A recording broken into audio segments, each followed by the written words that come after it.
Perkenalkan, nama saya Afrilia dengan NPM 25160511061 dari kelas Rek A dengan dosen pengampu M. Iqbal Harori, SAB, MSI. Langsung saja ke pertanyaan yang pertama, yaitu pentingnya ilmu ekonomi, karena dalam kehidupan sehari-hari kita akan dihadapkan dengan kegiatan ekonomi, misalnya mengonsumsi makan.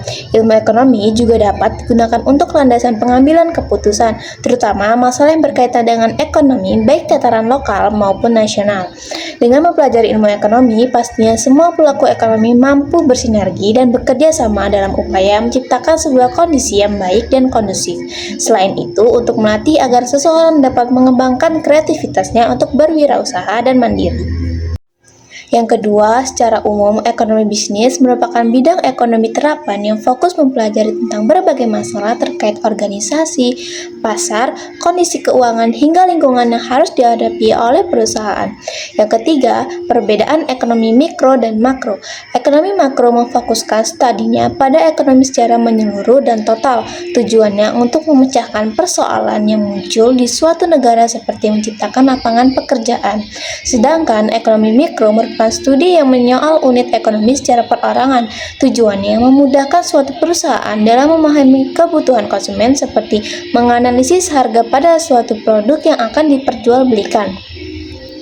Yang keempat, investasi merupakan suatu alat untuk menyediakan suatu barang modal yang dipergunakan sekarang dan mengharapkan sebuah keuntungan di masa yang akan datang. Nomor 5, ekonomi hijau merupakan kegiatan ekonomi yang selain dapat meningkatkan kesejahteraan rakyat sebagai tujuan akhir ekonomi, juga diharapkan memberikan dampak tercapai keadilan, baik keadilan bagi masyarakat maupun lingkungan serta sumber daya alam itu sendiri. Contoh saat ini adalah proyek pembangkit listrik tenaga surya Terapung Cirata di Jawa Barat. Proyek PLTS ini memenuhi kriteria ekonomi hijau karena memanfaatkan energi matahari sebagai energi terbarukan dan mengurangi ketergantungan pada bahan bakar fosil.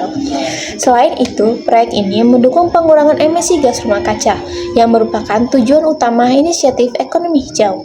Pemanfaatan lahan yang efisien melalui penggunaan permukaan air juga menjadi keunggulan karena tidak memakan lahan darat. Terakhir, proyek ini berkontribusi pada ketahanan iklim dengan memperkuat ketahanan energi nasional dan mendukung transisi energi yang berkelanjutan.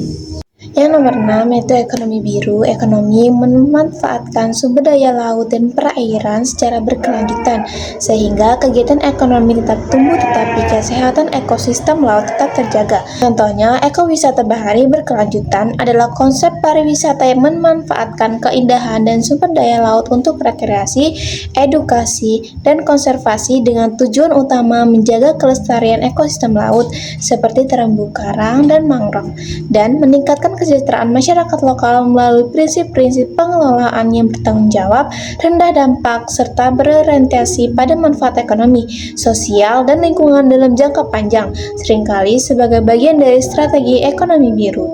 Yang nomor 7, masalah ekonomi di Indonesia, yaitu 1. Urgensi memperbaiki kualitas dan kuantitas pertumbuhan ekonomi. Yang kedua, dilema pertumbuhan ekonomi fast impor. Yang ketiga, daya saing rendah. Yang keempat, ketidaksiapan menghadapi revolusi industri 4. Yang kelima, kinerja pajak rendah sementara rasio hutang kian meningkat. Dari permasalahan tersebut yang menyebabkan Indonesia lambat bersaing dengan negara maju. Selama masalah-masalah ini belum diatasi secara menyeluruh, posisi Indonesia dalam persaingan global akan tetap tertinggal. Yang nomor 8, Provinsi Lampung lambat bersaing dengan negara maju karena masih menghadapi ketimpangan lapangan kerja dan kualitas SDM yang tidak sesuai dengan potensi daerah, terutama di sektor unggulan seperti pertanian dan sumber daya alam.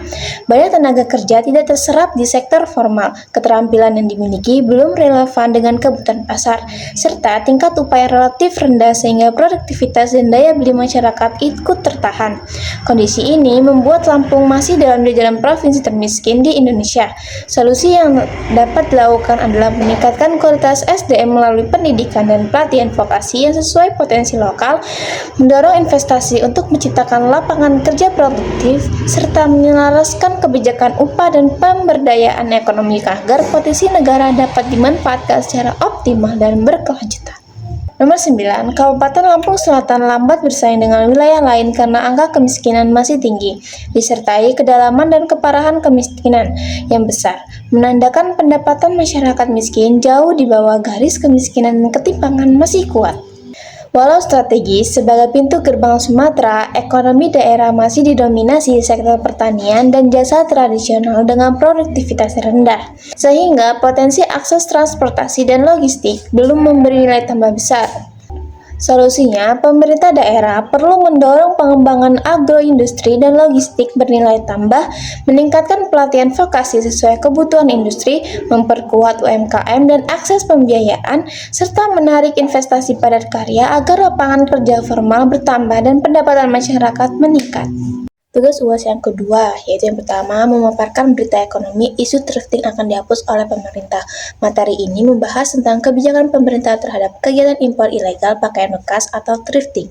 Teori terkait, teori proteksi ekonomi nasional yang menjelaskan bahwa pemerintah berhak melindungi industri lokal dari praktik yang merugikan seperti impor ilegal yang menekan industri tekstil dalam negeri. Yang kedua, mewawancarai dengan pihak galeri pengaruh pasar modal terhadap ekonomi Indonesia. Diskusi ini menggambarkan bagaimana pasar modal menjadi sumber pendanaan bagi perusahaan.